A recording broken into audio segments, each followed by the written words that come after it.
Hello বন্ধুরা, welcome to my Saraswati kitchen. আশা করি তোমরা ভালো আছো আর আমিও ভালো আছি। আজকে এমন একটা রেসিপি বানাবো যেটা তোমরা সবাই আঙ্গুল চেটে পুটে খাবে। তো দেখো আমি কিভাবে আর কি বানাই। গরম হয়ে গেছে, আমি এখানে 5 ফোড়ন দিয়ে দেবো। 5 ফোড়নটা হালকা আমি এইভাবে ড্রাই ভেজে নেব। যখন দেখবে 5 ফোড়ন থেকে খুব সুন্দর একটা সুগন্ধ বেরিয়ে গেছে, তখন জানবে যে ভাজা হয়ে গেছে। এবার আমি নামিয়ে ফেলবো।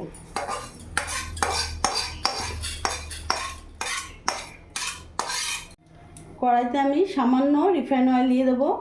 খুবই কম তেলে এই রান্নাটা হয়। তেল গরম হয়ে গেছে, আমি ফোড়নে 5 ফোড়ন, একটা শুকনো লঙ্কাকে ভেঙে দিয়ে দিলাম। ফোড়নটা ভাজা হয়ে গেছে, এর মধ্যে ডুমো ডুমো করে কেটে রাখা আলুগুলো আমি দিয়ে দিলাম। একটু ভাজা ভাজা করে নেব। এরই মধ্যে এখন কেটে রাখা কুমড়োগুলো দিয়ে দেবো, মিক্সি কুমড়ো।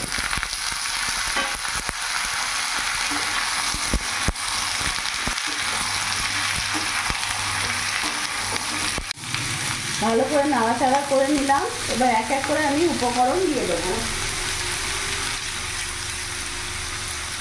2 চামচ লবণ দিয়ে দিলাম, হলুদ গুঁড়ো দিয়ে দিলাম, জিরে গুঁড়ো দিয়ে দিলাম, সামান্য একটু কাশ্মীরি লঙ্কা গুঁড়ো দিয়ে দিলাম। এবার ভালো করে মিশিয়ে নেব।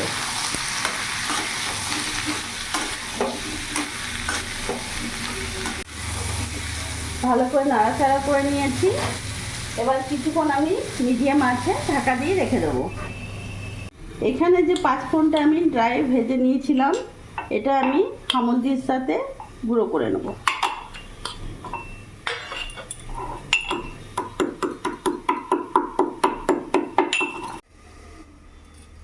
ফোড়নটা আমি ডাস্ট করে নিলাম, খুব সুন্দর একটা গন্ধ বেরিয়েছে। এবার ঢাকাটা খুলে দেখবো। এরই মধ্যে কয়েকটা কাঁচা লঙ্কা চিড়ে দিয়ে দেবো।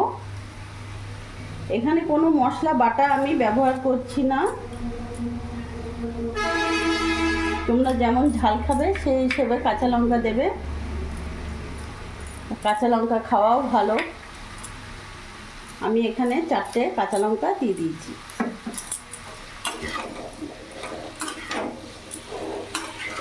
আবার কিছুক্ষণের জন্য ঢাকা দিয়ে রেখে দেব।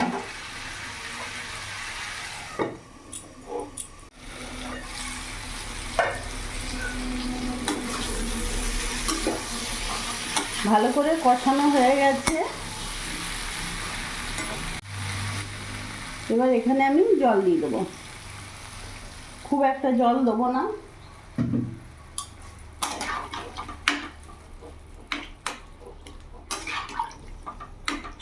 এবার ঢাকা দিয়ে সেদ্ধ হতে দিয়ে দেবো।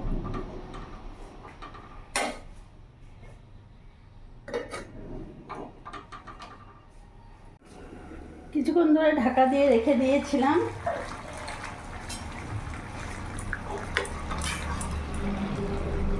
খুব সুন্দরভাবে সেদ্ধ হয়ে গেছে, দেখতে পাচ্ছ। গ্যাসের ফ্লেমটা এখন ফুল করে দেবো। এবার এই যে 5 ফোড়নটা আমি ভেজে রেখেছিলাম, এটা এর ওপর থেকে আমি দিয়ে দেবো।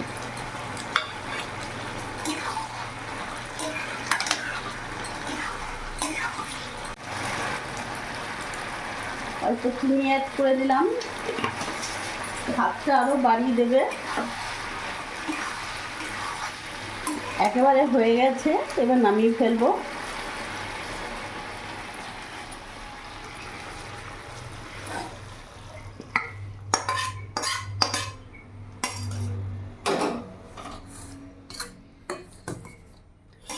এবার অল্প 5 ফোড়ন ভাজাটা আমি এর ওপর থেকে দিয়ে দেবো।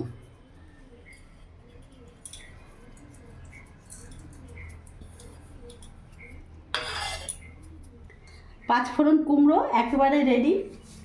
তো বন্ধুরা দেখলে এইভাবে তোমরা একবার পাঁচফোড়ন কুমড়ো করে দেখো, সত্যি খুব ভালো লাগবে। আর আমার এই ভিডিওটা যদি তোমাদের ভালো লাগে প্লিজ লাইক করো, সাবস্ক্রাইব করো, শেয়ার করতেও ভুলো না। আর তোমরাও সবসময় ভালো থেকো।